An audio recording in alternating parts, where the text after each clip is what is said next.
cherry blossoms so refreshing.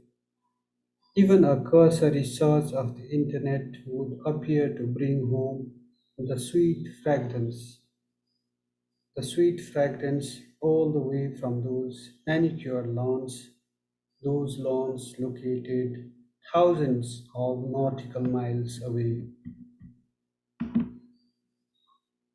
Our own blue mimosas give an impression of heaven on earth, but then who knows what demonic figure would descend one day and chop them off all on one pretext or the other.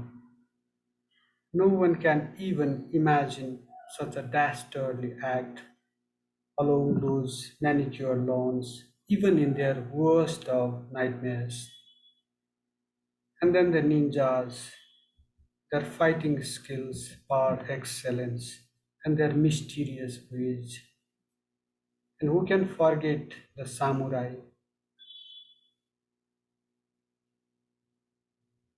the manifestation of courage, integrity, benevolence, respect, honesty, honor, loyalty, and persistence? Who can forget their harakiri in the event of disgrace or defeat?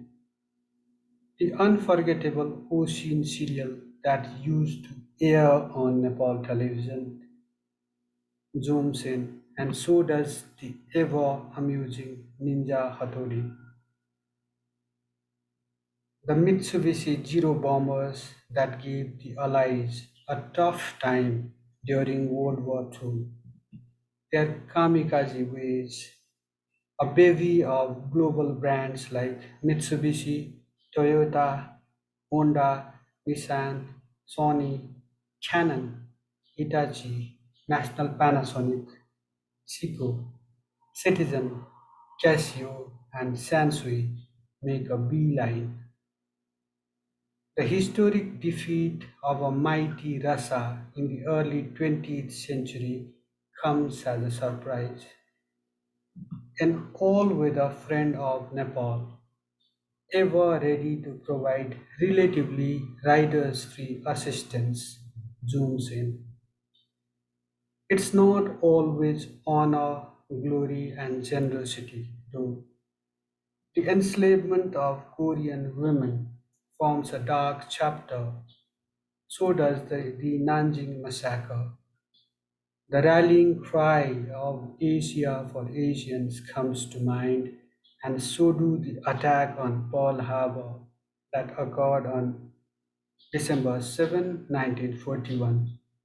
The Manhattan Project, the melting of the Iron Tower during a taste of the world's first A bomb at Los Alamos, that is in New Mexico, the formation of the mushroom cloud, J. Robert Oppenheimer's recital of verses from the Bhagavad Gita, the dropping of A bombs over Hiroshima on August 6, 1945, and 3 days later on Nagasaki. Also comes to mind the adoption of a pacifist constitution under foreign occupation on May 3rd, 1947. The good, the bad, and the mad times play out like one long cinema. Even a cursory reading of history lays bare the wounds that the land of the rising sun has suffered and the wounds that it has inflicted on its enemies. From the ashes of destruction and devastation and deaths in Hiroshima and Nagasaki, the country located on the Pacific Ring of Fire, physically and otherwise, has risen like the proverbial phoenix. It has risen under the US based international order by keeping its military ambitions in check.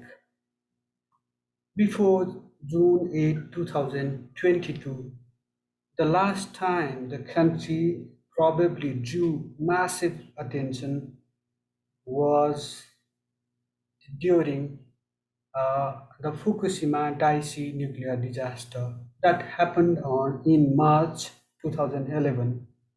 Of course, the country has been a country of interest for lakhs of people seeking jobs and international education. But for those interested in geopolitics and geostrategy, it has been a country to watch out for, especially after the US under President Barack Obama announced a landmark policy that was the pivot to Asia policy in 2012. This announcement came amidst a steady rise of China and India, both economically and militarily, and the decline of Europe. This announcement came amid a things fall apart, the center cannot hold kind of scenario. Since then, the world has undergone a sea change. What with the rise of neo nationalist elements, neo fascist elements in India, China, Russia, and Turkey, among other countries, the hastily arranged US withdrawal from Afghanistan in 2021 pointed, at the least, that the sole superpower was not in the best of forms. While the reigning superpower appears to be on the decline, the Asia Pacific region is where great things are happening. The Taiwan Straits is tense as ever. China and India, the emerging superpower and the hyperpower, are rising despite increasing hostilities between the two giants. And so is Russia at war with Ukraine, not that far from the Pacific Ring of Fire. In the midst of these developments, the parties bent on red inking Article 9 of the Pacifist Charter are rising. The lower house of the Japanese Diet, that is the Japanese Parliament, has a two-third majority of representatives from parties like former Prime Minister Shinzo Abe's Liberal Democratic Party and Nippon Kaigi. These parties want to ditch Article 9, which restricts the role of the Japanese army, the self defense force.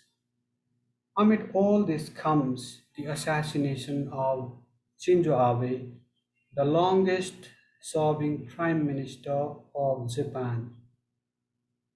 Notably, Shinzo Abe had not been able to accomplish his mission of amending the Pacifist Charter.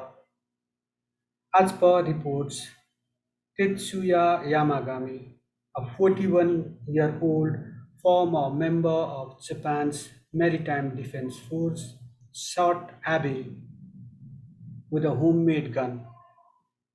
When did that assassination happen?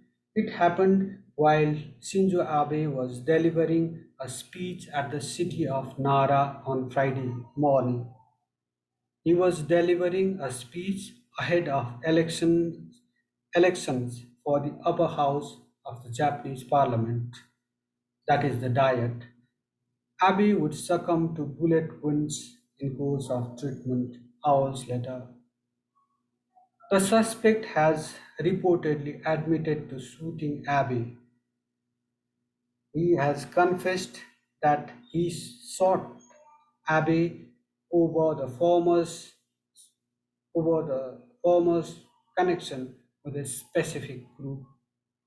In course of a search of the suspect's house, police have confiscated explosives and several other handmade weapons. The motive of the assassin, the larger motive of the assassin is still under investigation. After this incident, a couple of questions have naturally arisen. Questions about the prime target of the attack. Was it Abe or was it the pacifist charter itself? And what do gunshots from the calm waters of a country not known for gun violence mean for the near and far off source? And what do they mean for the world peace? Read the tea leaves, meditate deep, rack your brain, think long and harder, for the answer is not blowing in the wind, my friends. Thank you for watching. Thank you for listening.